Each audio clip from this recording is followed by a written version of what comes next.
Welcome to Kollecting Kaos. Just thought you might like to see where it's sitting right now. I won't be working on this today because I just glued the track on, and I don't want to take a chance on it not being completely dry before I start working on it.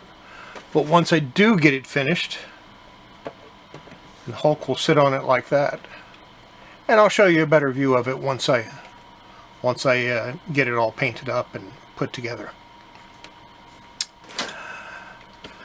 But if you do want to see what I'm going to work on today, keep watching.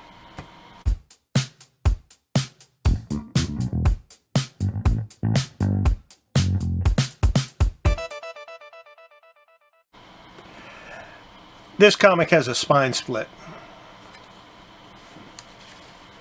Goes all the way up, halfway up and if I leave it, it could get worse. So I decided I'm going to fix it. Now I'm not going to fix it completely. The cover is detached, and I'm going to leave it detached. I'm just going to fix the cover. I'm going to, because it looks like all the pieces are there. So all I should have to do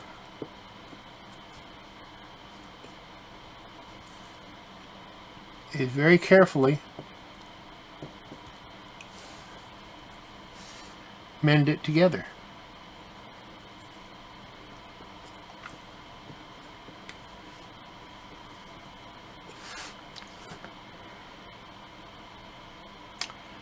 So that's what I'm going to work on today. Now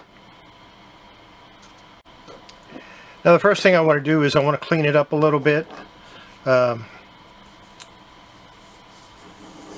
before I do any mending, and see if I can't get some of this dirt off.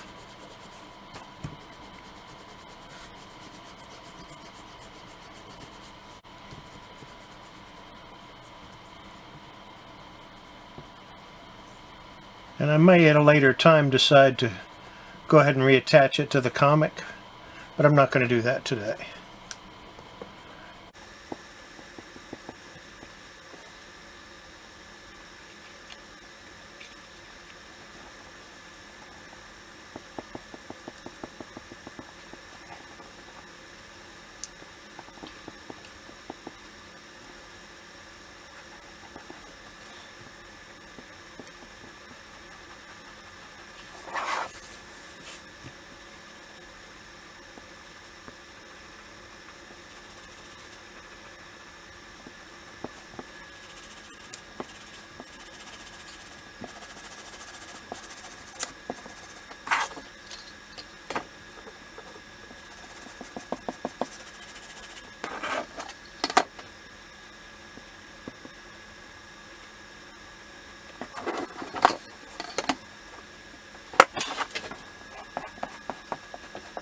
I'm not going to do too much cleaning on it, just a little bit.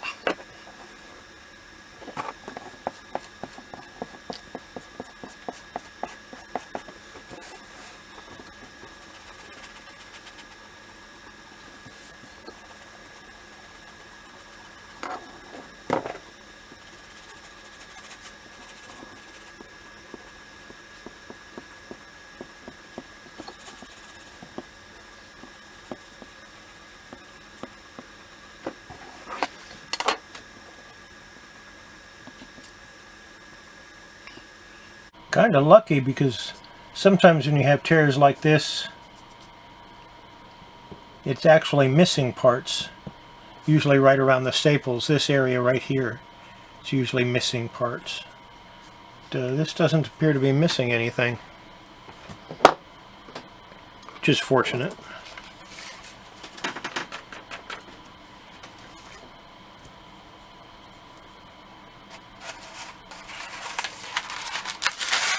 I need to flatten it out though before I start taping.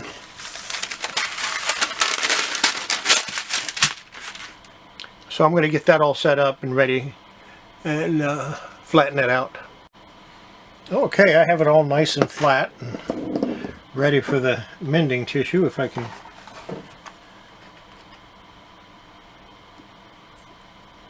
get it to come loose here. Okay, I got it started. So I'm going to take a little bit off. What I'm going to do is I'm going to trim the edge. And I'm going to take probably 1-inch pieces, or about 1 inch. Maybe a little more. More than that, and I run the risk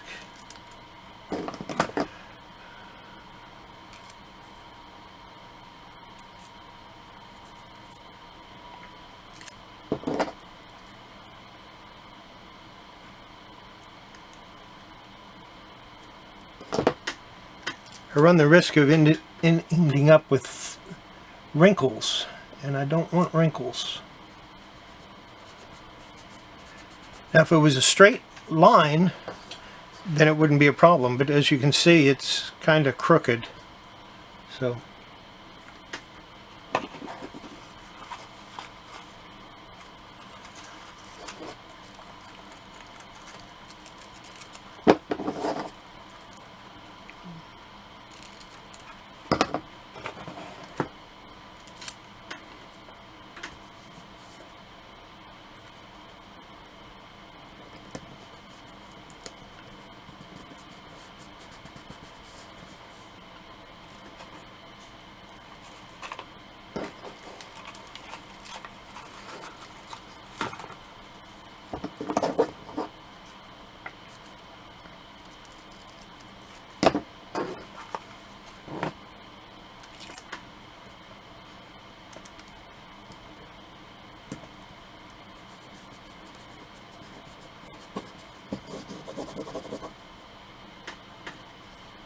I think one more piece ought to do it.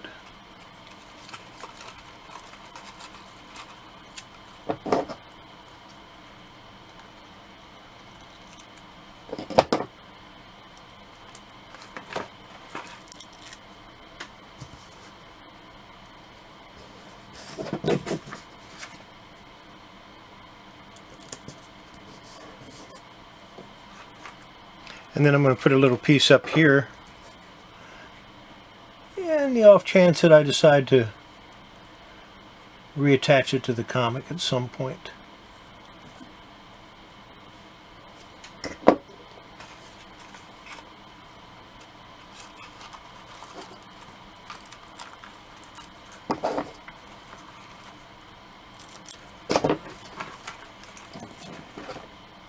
For those of you that think this is bad for the comic, I want you to think about this for a minute. The grade with that big of a spine split is fair to good. Tape is allowed.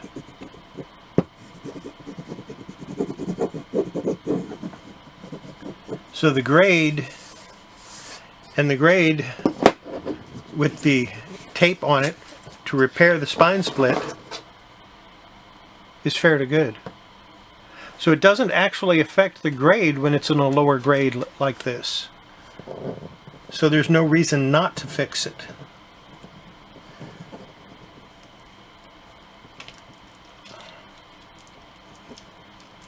Doing minor repairs on low grade comics is absolutely not a problem. Now if this was a higher grade comic, you know, well, it couldn't be a higher grade because of what it is.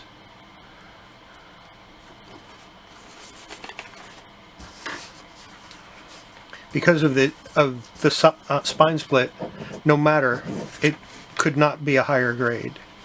Now, if it didn't have the spine split, yes, it might go as high as a well, I mean, it's detached, so it would still be fairly good. But if it was attached to the cover and didn't have that spine split, this would easily be a fine copy. Easily. And that's all I'm going to do to it, I think. Its cover's still detached. I have no intention of reattaching the cover at this time. I may at some future date do that. But as you can see, the interior pages are split also. So it doesn't make sense to me to repair the cover and reattach it. But repairing the cover might help those interior pages from being damaged further. And I may at some point repair those as well. And if I do that, then I will have to take the comic apart. And if I do that, and if I have to take the comic apart, I will reattach the cover. So, that's it for that. When you walk into a comic store, there are certain things that you expect. There are certain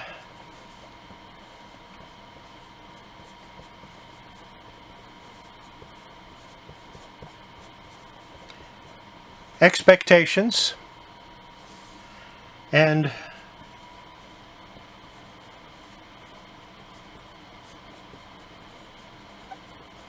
perceptions. And I want to talk a little bit about that. Let's say you're going into a new store for the first time.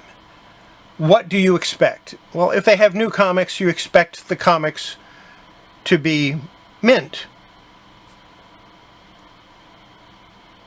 Or at least near mint to mint.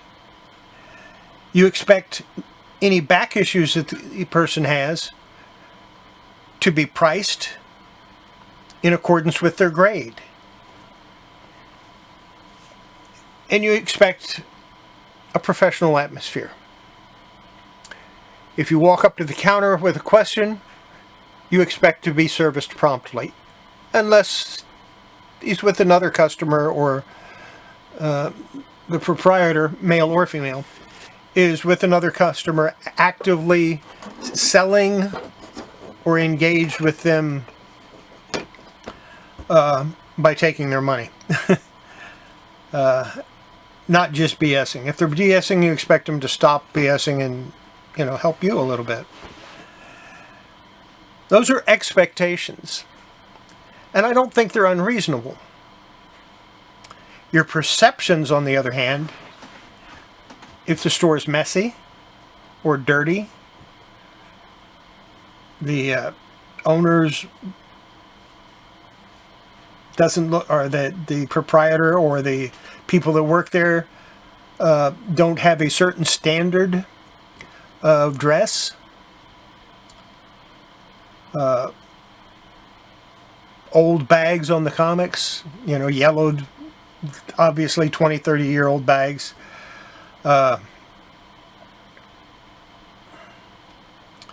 Inventory just stacked up anywhere. These are the kind of things that make you wonder about how good of store this is going to be. Now, there can be two different things with that perception. The first is, this is going to be a gold mine because they don't know what they're doing. And the second is, this is going to be a disaster because they don't want to know what they're doing. On the other hand, if everything's orderly and the attendants are nice and presentable and knowledgeable about the product, then your perception is that this is probably a good store. And you might have that totally wrong. The one with all the problems that I listed might be the best store in town. He might have the best items at the best prices and know the product better than anybody. On the other hand, it could be that he really doesn't know what he's doing, or she doesn't know what she's doing. But your expectations are important. I had a young man one time while I had a store. He bought a comic. It was an X-Men, or a Wolverine. I think it was Wolverine. And he took it. He went home. About 2 hours later, he came back. I don't want this comic. It's not mint. Well, what's wrong with it? Well, look at the spine. I mean, it's got all kinds of creases and dents in it, you know. And I'm thinking, that wasn't like that when he bought it. But, to a certain extent, the customer's right. He's right. It isn't mint. And I said, well, let me think about it for a few minutes and we'll see what we can do. So he's wandering around the store and he's talking to other people. And I overhear him talking about the latest issue that he has already read. That's the one that he brought back. And I know that's the one they were talking about because I had read it. And when I started looking through the comic, I found crumbs, you know, like cracker crumbs on the inside. Yeah, he has read this and brought it back because he decided something else. So we came back up to the register. I said, "You're right. It isn't mint. I'll let you trade it for another one." He said, "Well, I want that one." And a totally different title, totally different issue. I said, "No, I will let you trade it for the same comic." "Well, I don't want the same one." I said, "Well, that's because you've already read it." I said, "And I'm not a lending library. You have a choice. You can get the same comic again, but a different issue that will be mint, and I will inspect it to make sure it is. Or you can take this one back. Because you did the damage to it, obviously." "No, I didn't. I never even opened it." I said, "Well, how did the cracker crumbs get in it?" And then I got to thinking about it. And I said, "Let's walk over to the shelves here." And we went over to my new comic area. And I looked. He said, "What are you looking for?" I said, "I'm looking for the sign that guarantees near mint to mint comics." "Well, there isn't one." I went, "Oh. That means I don't guarantee that these are near mint to mint, so I don't have to do anything." A couple hours later, he left. He took his comic. He came back. His mom came in with him. She threw the comic down. She said, "I want my money back." I said, "It's not your money. You sold my son a comic that was in not good condition." I said, "No, it was in fine condition until he read it and got cracker crumbs in it and folded it over." And she went, "He didn't read it." And I said, "Then how come he knows the story so well?" I mean, he knew that Wolverine died in it. And he looked at me and said, "Wolverine doesn't die in that issue." And I said, "See, he has read it." Oh, his mom was mad. But she wasn't mad at me. She was mad at him for lying to her. So he expected more than what he got. I told her that I offered to let him have another comic, the same comic. I would not let him get a different comic. It had to be the same issue of the same title. And she said, "Well, that's fair." I said, "But he didn't want that. He wanted a different issue of a different comic."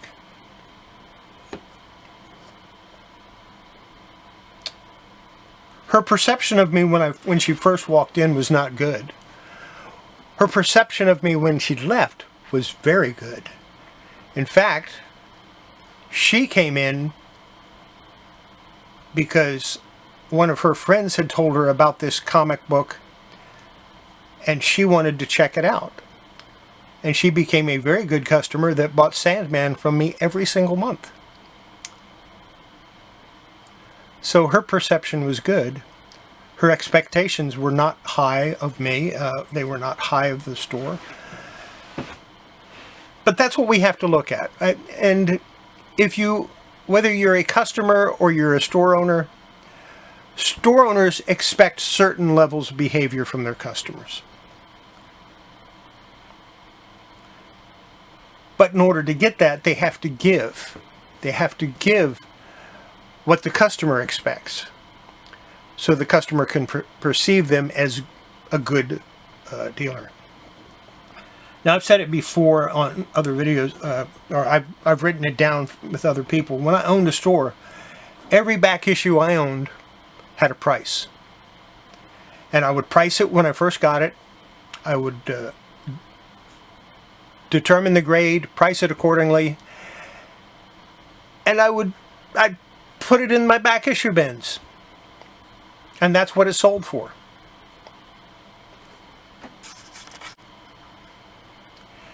Now, it might have been 2 days.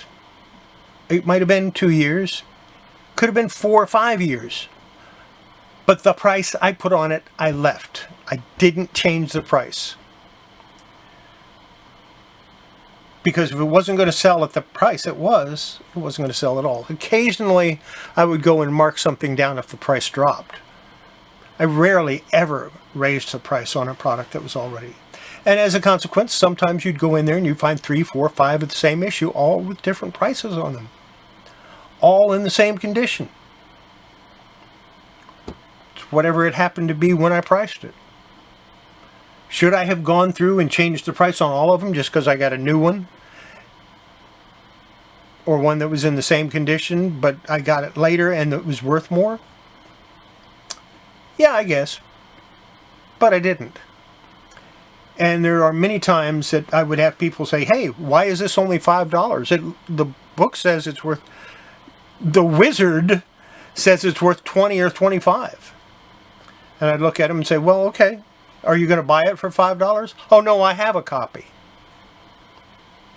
And I'd look at him and say, well, that's why it's $5. Because you're not going to buy it. You wouldn't buy it at 20 or 15 or 20, like Wizard says it's worth. And you don't want it at 5. So why would I want to change the price to a higher price if it's not being sold? Now, there were comics that I would price up because they sold very quickly. I think at one time I actually was selling Spawn #1 for about $35. Simply because I couldn't keep them. I put a $20 price tag on it and it would be gone the next day. I put $22, it'd be gone the next day. Put $30 on it, gone the next day. $35, gone the next day. Actually, at $35, they stayed around for about a week before they sold. It's just the way it was at the time. Back in the mid to late 90s, back issues were easy to come by, at least for me. And I had a lot of them. I had a lot of theft, too. I had I guess if it was graded, it would probably be a 9.6 or a 9.8 Spider-Man 129 that was stolen. How they stole it, I don't know, because it was kept behind the counter. But it was stolen. Thieves are going to get it.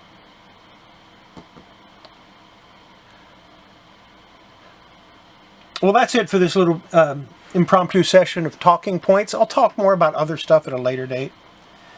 I just wanted to throw this out there and give you something to think about.